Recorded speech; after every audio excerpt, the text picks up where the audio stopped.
So, oops, here's Armene. Okay.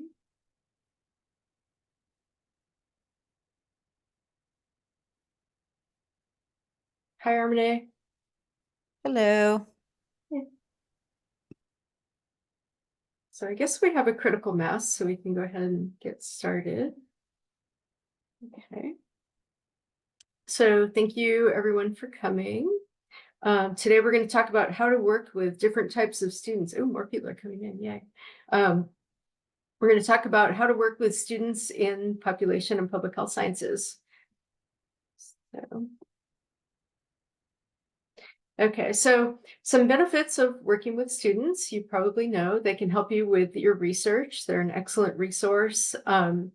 You can also get short-term helpers without posting a staff position. We all know it kind of takes a long time to go through HR and post a staff position. So sometimes it's much easier to get a student, and also to mentor the next generation of researchers. It's always a rewarding thing to do.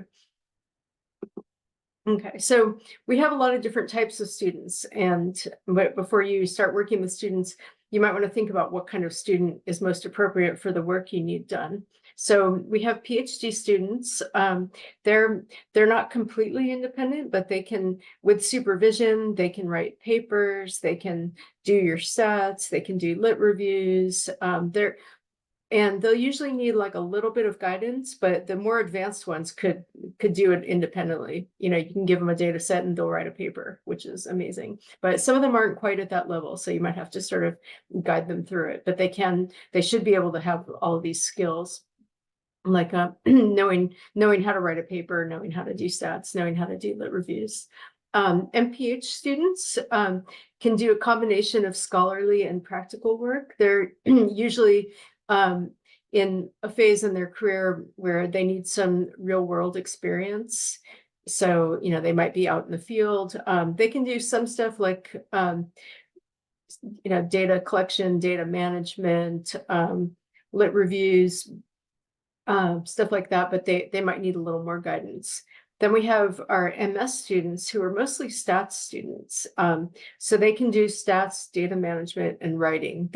They might not be able to like write a whole paper. They might not grasp the whole, you know, background of the field or something, but they should be able to do a lot with your data. And then we have bachelor students who can do all the grunt work. They can do data collection, you know, they can go out in the field and interview people or do surveys. They can do coding of qualitative data. They can interview people, stuff like that. So before you get ready to hire a student, just think about what kind of tasks you want done and who would be the best match for that. Okay, so our PhD programs, we have biostats and epi. These are the directors of the program. Biostats is the most statistics heavy. Epi is a little bit more applied, and health behavior research. I direct that program, and it's much more applied. So, you know, if you want a pure math kind of statistician person, you might want to go to biostats. If you want someone more behavioral, then go to health behavior research. But you can always just send out like a general announcement to all students and just see who picks up on it. Okay, so to work with PhD students, here's where it gets confusing. Oh, someone else is here, yay. Okay, so PhD students can work in basically two different ways. They can work for money or for credit. When they work for money, they're working as a research assistant. And in our department, we support all of our students 50% through either RA-ships, TA-ships, or fellowships. So if we have a PhD student who's in our department, that means that they need to work 20 hours a week and they need to get paid for that. So you can hire one of them as a research assistant. The confusing thing is that you can't just hire them anytime because they're matched with a project on a semester basis. So you have to be ready to sort of onboard them at the start of a semester. Okay, so if you're going to want a student that, a few months ahead of time, you might start to think about what you want and try to find the right student and get it all set up before the semester starts. Because if you wait until the semester is already going, all the students are already set up. So the ones who don't have RA-ships will be on TA-ships, and it's kind of too late to get a student. And when you take on a research assistant, you have to support them for the whole semester. So they're going to ask you for a grant account number, and they're going to put the student on your account for the whole semester. So just make sure you have enough money for that. You can hire them as a 50% RA-ship, which is about 20 hours of work per week. And starting next year, that's going to be about $41,000 plus a few thousand for health insurance and various fees. The students just unionized and just reached a settlement with USC. So we're still trying to figure out the details of exactly how much we're paying for health insurance and fees, but this is approximately. So you'd have to have that much money in your grant to hire them. And they can also work half of that. They can do a 25% RA-ship or work 10 hours a week for half of that much money. Unfortunately, we can only do 50 and 25. We can't do like 33% or something because it just gets too complicated to, make it add up to 100. So you have to commit to either a 50% RA-ship for $41-ish thousand or a 25% RA-ship for $20-ish thousand, and that's prorated to the semester. Okay, anyone have questions about the RA-ships? Yeah. Hi, Jennifer. This is Oh. Hamid. Hi, Hamid. Thank you for this helpful information. I Sure. was wondering, this 41K is for 50% or it's their base salary? Because if it is 41, it's more than the salary of a postdoc. Yes. Well, no, a postdoc gets 70,000. But yeah, they're kind of expensive. Yeah. They get $41,000 and they're supposed to work 20 hours a week. So my question is like 50% of 41,000? No, it's 41,000 is 50%. So like Okay. the So FTE equivalent. So they're they're- making like 82,000. If they could work full time, they would be making 82,000, which is more than a postdoc. That's right. that's just how it is. Yeah. Thank you for clarifying this. Sure. Yeah, it's weird, and they even weren't happy with that and threatened to go on strike. But luckily we were already the highest. We had like the highest stipend in the whole university. And so that when they threatened to go on strike, they brought the other departments up to our level, but our level was already kind of high. So Yeah, financially, so there won't be any incentives for them to graduate and become postdoc, I guess. well, they would still get, well, I mean, they can only work 50%, so they can't work 100%. Yeah. So But thank you for clarifying yeah, that. sure. Yeah. So yeah, I mean, they're making 41,000 and they're working 20 hours a week, and then they're doing their coursework 20 hours a week. So if they want to make $41,000, if they want to make more than 41,000, they have to stop being a student and go become a postdoc, and then they can make 70,000, but they work 40 hours a week. So they get less per hour, but they'll get more total. Yeah. And yeah, and I know it's high. Carrie's here. I think we deliberately made it high because it's so hard to compete with other universities. Other universities offer the same or a little bit less, but the cost of living is so much less. So, when someone makes 41,000 in Los Angeles, it's still kind of a low salary. Yeah. But yeah, per hour, they are more expensive than postdocs. Yeah. And more expensive than most staff. But that's what we have. So if you want a good PhD student who will stay with you for a few years and write a lot of papers and list you as a mentor, then you have to pay the 41,000. Yeah. Okay. So if you don't have that kind of money, you'd basically have to write that into a grant. So if you don't have a grant with that written in, you can also work with student for credits. So PhD students can sign up for PM 590, 690, or 790. And this has always been confusing. These are all directed research units, but for some reason we have 3 different numbers, 590, 690, and 790, but they're all pretty much the same thing. So it's just, a student works with you for a semester for research credit. Eventually we know it's confusing, and they're working on changing it to just be 790, so it won't be so confusing, so they can just sign up for 790. And they can take as many of these units as their schedule allows. So if they want to take 2 or 4 or 6 units or whatever, they can do that as long as there's room in their schedule, because you don't want them to go over 12 units, because then they have to pay. But if they have room, if they're taking one course for 4 units, they could take a whole bunch of units of 790. And usually faculty expect about 2 to 3 hours a week of work per unit. So if they're taking 4, that would be 8 to 12 hours a week. So it's a little bit less, but you get them for free. And all you have to do is keep track of them and make sure to tell Renee that they earned the credits. So at the end of the semester, you'll get an email from either Renee or Laura saying, did this person actually do the work? And you say yes, and then they get the credits. And it's not graded. It's just like credit, no credit. Okay, so that's it. I have a question, Jennifer. Our first year students, do they generally have the availability to do the directed research? And then my second question is if we didn't have the funds to work, to pay for an RA-ship, but we were still interested in working with a student through a directed research, is there a way to sort of like advertise that, or basically convey to the students that this is a possibility for them?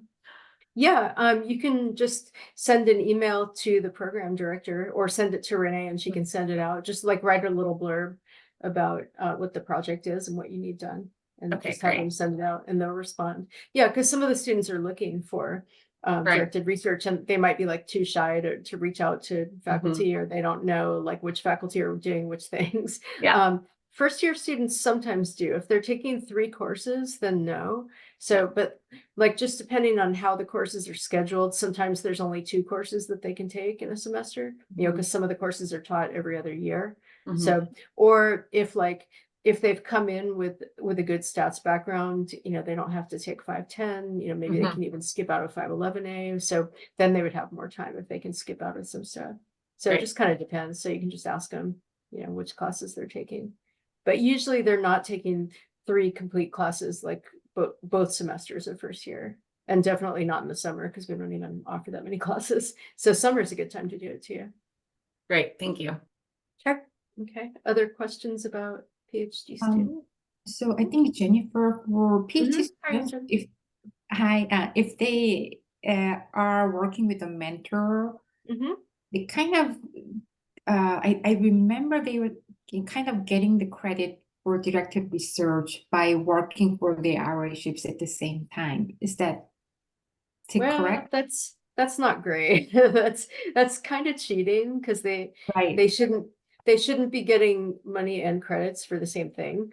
But you could add some hours to the RA-ship. Like if you have 30 hours of work that you need done, you could do the RA-ship for 20 and do directed research units for the other 10, and just sort of make up some kind of artificial boundary between those 2 things, but they could sort of smush into one. I see. So I was asking this because I was not sure if there will be any PhD students who will need additional work for directed research credit, and what are the current situation, like how many PhD students are actually aiming to get additional work for directed research. Yeah, that's a good point, that it does sort of blur sometimes, because if they're doing both with the same person, it's hard to separate out exactly, which part is the RA-ship and which part is the directed research, because, they just work for you, but it should be separate. They shouldn't be like double dipping and getting money and credit for the same work. But, if they're working for you 30 hours a week, just say, okay, 20 was for money and 10 was for credit. But yeah, it really shouldn't be double dipping. Yeah. Thank you. And one more question related to is, like, generally, very roughly, how many students are actually reaching out to other faculty members for directed research work? Well, we Like have, half yeah. or almost everyone, or Yeah, just about everyone needs to do these credits. I think all the programs have it. But so we have about 100 PhD students. So there should be students available. A lot of them just do it with like their mentor or their mentor's colleague or something. I see. So yeah, so you sort of have to reach out to them. So you could like Alyssa was saying, you could write up a little paragraph and send it out to Renee and have her send it out so that they know that you have a project. I see. Okay, That thank helps. you. Yeah. Sure. Other questions about PhD students? Okay. So going to master's students, we have a whole bunch of master's programs. We have more master's programs than I can keep track of. So just be aware that we have a lot of master's students out there. We also have an online MPH program where the students could help with things that they can do online. But we do have a lot of master's students around who can work for you. Okay, so to work with master students, the master students cannot do an RA-ship. So it's like the opposite of PhD students. So master students cannot do an RA-ship, but they can be paid hourly. And PhD students can do an RA-ship, but they can't be paid hourly above and beyond the RA-ship. So it's a little confusing, but master students, you can hire them as hourly workers. And during the semester, they can work up to 20 hours a week. I think they can work more in the summer if they're not taking classes, but they can definitely work up to 20 hours a week. And you can ask Monique about the current rates. I think most of them make maybe like $20 an hour or something, but I think that varies a lot across projects. And you can figure out with Monique what you'd want to pay them. And that all goes through Workday. So that you would send a little job description to Monique. You can send it through the portal. Monique will get it all set up, and then you can hire them. Okay. So just remember that master students can't get the RA-ship, but they can be hourly. Okay. Questions about that? Okay. And then we also have our MPH students. You have to do 160-hour practicum. So that's a nice way to work with a student because they have to do a practicum anyway.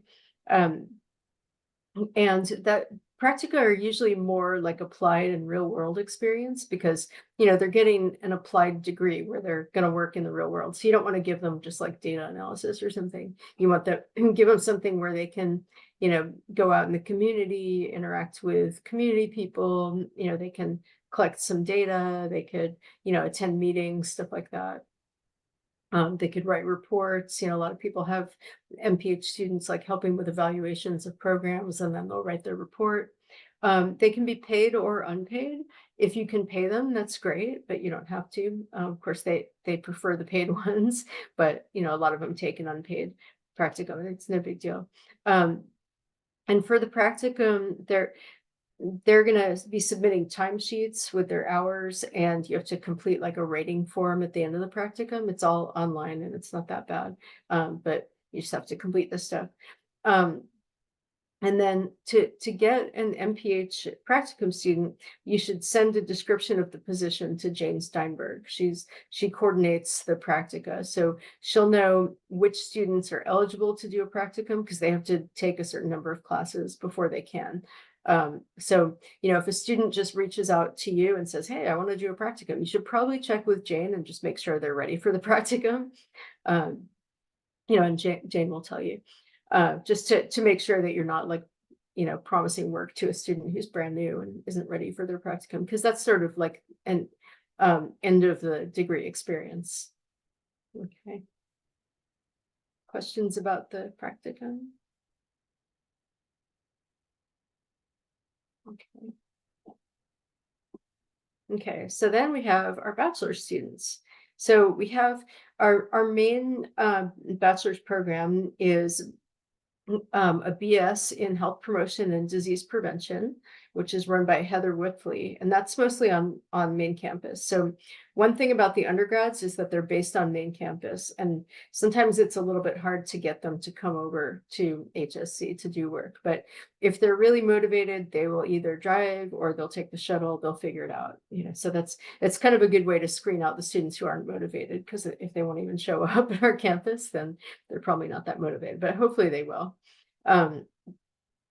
Some of them have cars, so they could go out in the community and do data collection. A lot of them don't have cars. So, if you wanted to, we've had a lot of experiences before where we needed people to go out to schools throughout Los Angeles and do data collection, and they sign up, they're all excited, but then they don't have a car. So that makes it kind of hard. So you should probably, if you want them to go out in the real world, you should probably make sure they have a car and make sure that they can come to our campus for meetings.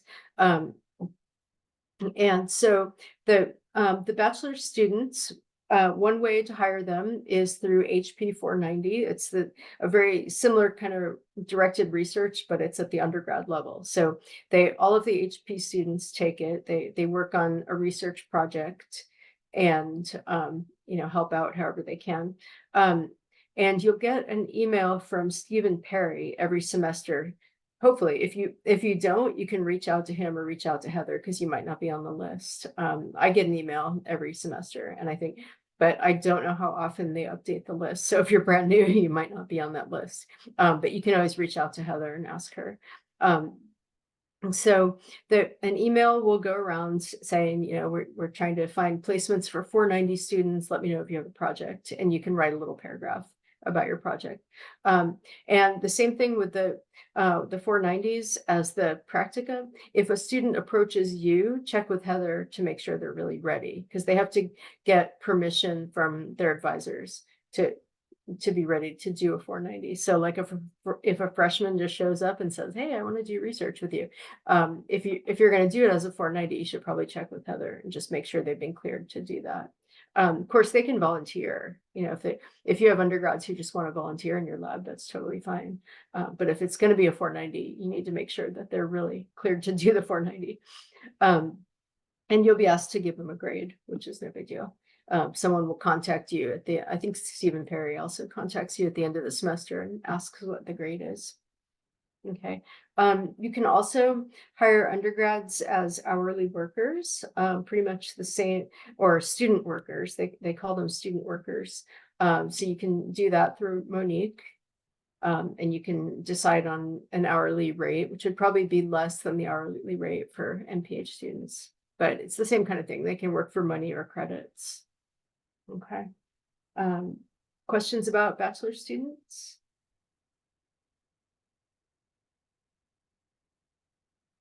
Okay, we also have a bachelor's in global health that Heather also runs. So it's a pretty similar process. Okay. So any questions about bachelor students? They can be helpful, but you really need to supervise them. They're just not as autonomous as PhD or master's students. So you just, they're good helpers. They can't really take on a whole project or something, but they're good at helping with specific tasks. Okay. Then there's also this undergrad research associates program, URAP. This is through the university, and you can apply for a little internal USC grant to pay undergrads to work on your research. So you apply for this, and then you can recruit students to put onto this little grant that you get. And the students can get up to $1,500 for a semester, and they're expected to work about 8 to 10 hours per week for that semester. Or they could work 20 hours a week during the summer, and they could get $3,000. And when you make this request, when you apply for this little grant, you can request multiple students. You can ask for $6,000. So that could support, 4 students for a semester or 2 students for a summer, however you want to work it out. And it's a pretty easy application form. It's like just a little Word doc that you fill out where you explain what the project is, what they'll be doing, that kind of thing. They take applications every February, and this is the website for it, or you can just Google URAP. Okay, and some faculty have used this a lot. There are some faculty who get this every year. They just apply every year and get some students. So that's a nice way to get student helpers. You guys have questions about this? Has anyone here ever done that URAP? I haven't heard about this program. Yeah. I'm curious, what are the typical examples of URAP program students? What type of work they can? Oh, what they would do? They can. They're not that helpful with data. I mean, they can, like, if you want to collect data from different sources, like if you they're helpful for HBR because we go out in the field and do surveys or something, or we'll do like phone surveys or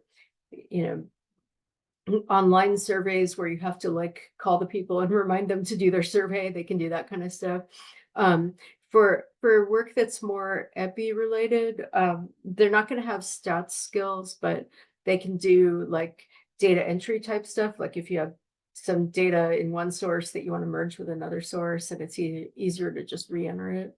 If you want them to look stuff up, they might be able to do lit reviews for you and some writing, just depending on the student. Yeah, but they generally like a more hands-on experience. I see. Yeah. So I'm imagining some type of kind of sample organization, like from, let's say, big freezer to some sample boxes to fit the design. Is this appropriate or just too? Yeah. No, they could do that. Yeah. I mean, as long as you kind of give them an experience that teaches them something, like, right. Not just like move this box from this freezer to this freezer, but if you tell them about the work and kind of let them sit in on the meetings so they know what they're part of, that would be fine. Maybe it could be some lumped to some other aspect of the project to use. Yeah. Yeah. Yeah, like, if you're interviewing people in hospitals or something, or recruiting patients, maybe they could be part of that also and move the samples around, or they could also collect the samples. They could interact with the patients and collect the samples and, code them and put them away or something. I see. Something like that. Yeah, I mean, I wouldn't get them just to move samples from one place to another, but if there's other ways that you can make it like a meaningful experience. Okay, sounds good. Thank you. Okay. Other questions about URAP? And you can always contact Steve Perry. Or not, yeah. Or is that one Steve Perry? I don't know. That might be a different person. I forget who the person is, but it's on this website. You can always contact them and just ask, and they'll give you guidance. Okay. So questions about anything so far? No? Okay. Okay, so here's the thing that everyone always asks. Do we get paid for mentoring students? No, we don't. You don't get any percentage. You don't get any extra money. You don't. I mean, we've been asking for this for a while, especially if you're mentoring a PhD student, you feel like you should get an extra 1% salary support or something, but we don't. There's just no money in the budget, unfortunately. But you get helpers and you get mentees to mentor, and you get the joy of mentoring, which is nice. And you can also report them on your annual faculty evaluation. So that's where you do kind of get some brownie points for working with students, because you can list them as your mentees. And, hopefully if you work with them for a while, they'll help with some publications. So you get some publications out of it, especially if they're PhD students. Hopefully they'll have you on their committee. They'll include you as a co-author on their dissertation papers. So that's kind of the way they pay back, but we don't get money, unfortunately. Okay, so, there's a question in the chat. Let's see. Oh, Cecilia needs to leave. Okay, thank you, Cecilia.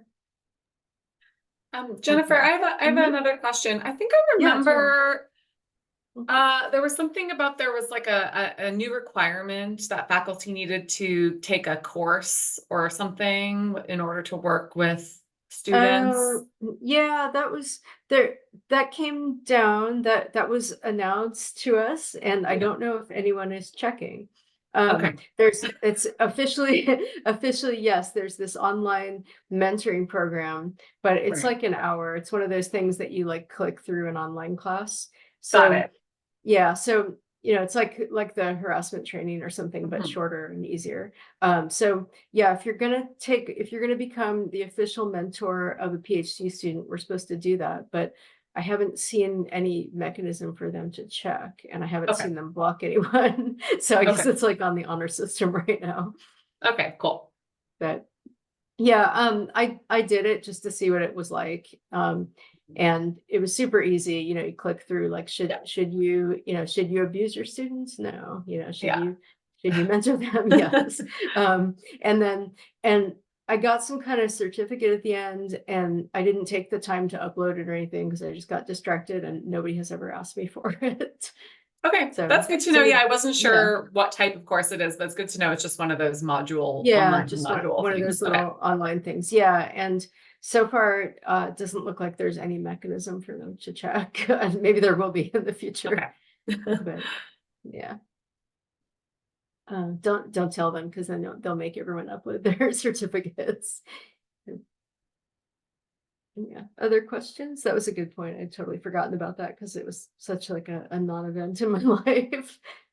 We saw it and we all got upset about it, and then I did it and it was like, oh, that was nothing. Okay, other questions? Did I miss anything that you guys know about? Especially in other divisions?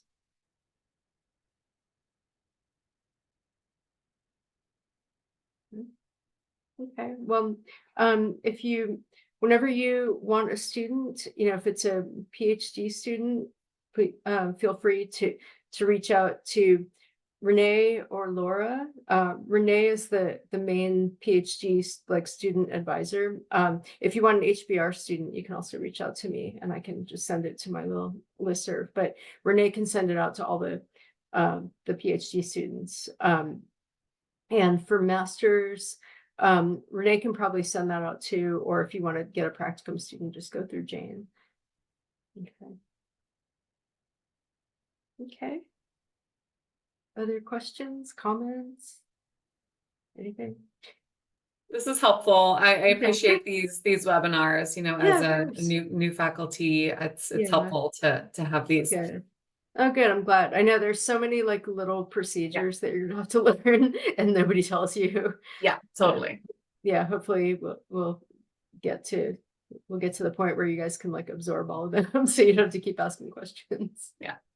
Yeah. All right. Well, thank you everyone for coming. If you think of more questions, feel free to email me. Great. Thank you. All right. Bye-bye. See you later. Bye. Thank you.